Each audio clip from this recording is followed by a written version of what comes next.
Hello friends, तो क्या आपने कभी सोचा है कि जब मेटल और एसिड आपस में रिएक्शन करते हैं तो क्या रिजल्ट होता है, या जब अम्ल धातु के साथ अभिक्रिया करता है तो उसके क्या परिणाम हो सकते हैं। तो गाइस, आज का वीडियो है काफी इंटरेस्टिंग। तो आज हम इन सभी चीजों के बारे में जानने वाले हैं। तो बिना समय गवाए शुरू करते हैं आज का टॉपिक। तो यहाँ पर अगर मेटल एसिड के साथ रिएक्शन करता है तो एक सॉलिड सब्सटेंस बनाता है जिसको कहते हैं salt with the release of hydrogen gas. अगर हिंदी में बात करें तो धातु अम्ल के साथ अभिक्रिया करती है तो एक ठोस का निर्माण करती है जिसको लवण कहते हैं, और कौन सी गैस निष्कासित होती है? Hydrogen gas.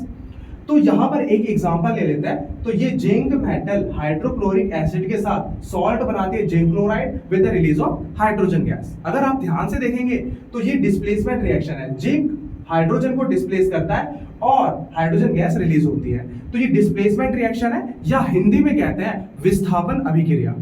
तो अब कौन से मेटल किसको डिस्प्लेस करते हैं, तो ये पता लगता है हमें रिएक्टिविटी सीरीज से।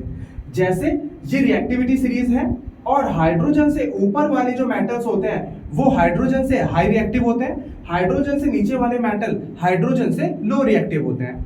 तो अगर हाइड्रोजन से ऊपर वाले मेटल रिएक्शन करेंगे एसिड के साथ तो हाइड्रोजन गैस रिलीज होगी, नहीं तो रिएक्शन नहीं होगा। जैसे जिंक देखिए, तो यहां पर जिंक हाइड्रोजन से ऊपर है तो ये हाइड्रोजन को डिस्प्लेस करता है और हाइड्रोजन गैस रिलीज होती है।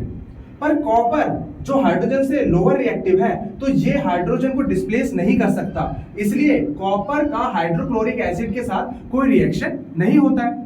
तो यहां पर हमने ये सारी चीजें देख ली कि कब डिस्प्लेसमेंट रिएक्शन होता है और कब नहीं होता है, कब मेटल और एसिड रिएक्शन करते हैं और कब नहीं करते हैं।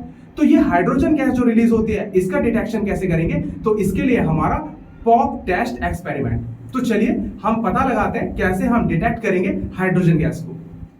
हेलो गाइस, तो ये रहा हमारे पास हाइड्रोक्लोरिक एसिड।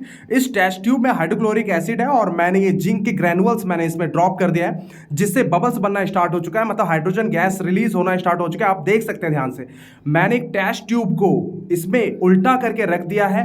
तो अब इसके अंदर गैस कलेक्ट होना स्टार्ट हो चुकी है। कौन सी गैस? Hydrogen gas. तो अब हम करने वाले हैं पॉप साउंड एक्सपेरिमेंट। तो बर्निंग फ्लेम को अब हम लेके जाते हैं इसके पास, तो देखते हैं क्या होता है। 1 2 एंड 3। तो गाइस देखते हैं क्या होता है। मजा आ गया गाइस, काफी बेहतर।